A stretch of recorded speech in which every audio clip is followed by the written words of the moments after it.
Ens trobem un dels punts més enlairats del poble, un dels punts principals del conjunt arquitectònic medievals que es conserven, doncs, potser el més important que hi ha a Blanes. Dalt de tot del carrer Nou ens trobem amb el que havia sigut el Palau dels Vescomtes de Cabrera. El conjunt monumental arquitectònic el formen el palau i l'església.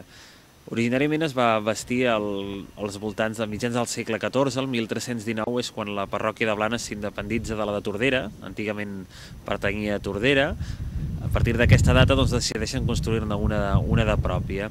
Estem parlant en l'època que tenim a Bernat II com a senyor de la vila de Blanes i les obres les finalitzarà el seu net, en Bernardí IV de Cabrera, que morí el 1423.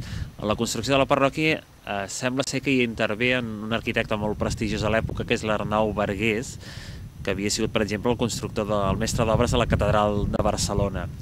Estem parlant d'una època on l'estil gòtic és el que predomina i és el que veiem en la façana que s'ha pogut conservar. Actualment les restes del palau són poques perquè van ser ocupades a partir del segle XVII i els posteriors segles amb el que era l'església. A poc l'església va anar ocupant bona part del que havia sigut l'antic palau. L'aspecte que tenia el palau era una planta gairebé quadrangular amb 4 torres. Les que miren a la banda de muntanya eren quadrangulars i les 2 torres de la banda de mar eren circulars. D'aquestes 4 torres només se n'ha conservat una, que és la que fa actualment la funció de campanar de la parròquia. El que hem pogut veure a través d'una porta d'un arc de mig punt, que és la porta d'entrada al palau, és on estava situat segurament el pati d'armes, i al voltant d'ell s'estructurava tot el que era la planta baixa i el pis superior. Es conserven les arrencades de les voltes, uns arcs ogivals, les voltes de creueria, i hem pogut veure alguns dels capitells en formes d'animals, amb caps de persones, i també és interessant en aquesta part del palau veure una data, que hi ha una inscripció que posa 1707. La destrucció del palau, aquest palau dèiem que va ser construït entre cavall del segle XIV i XV, i va tenir una vida aproximada, no arriba als 300 anys.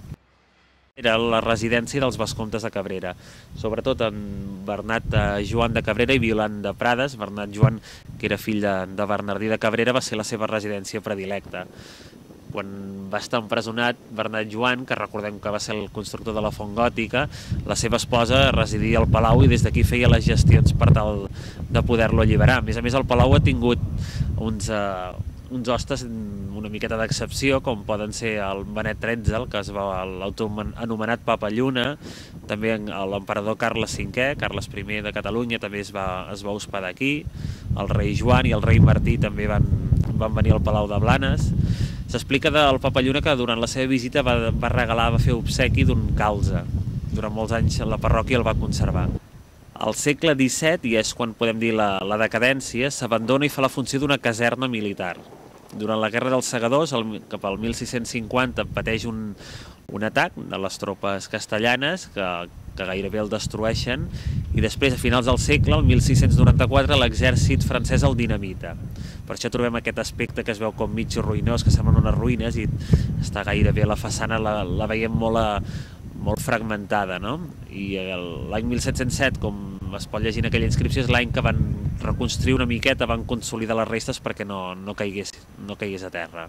Malauradament, a la història de destrucció d'aquest palau-església s'hi ha d'afegir la del 1936, que va ser cremat, i el que era la part de l'església es va quedar gairebé tota destruïda.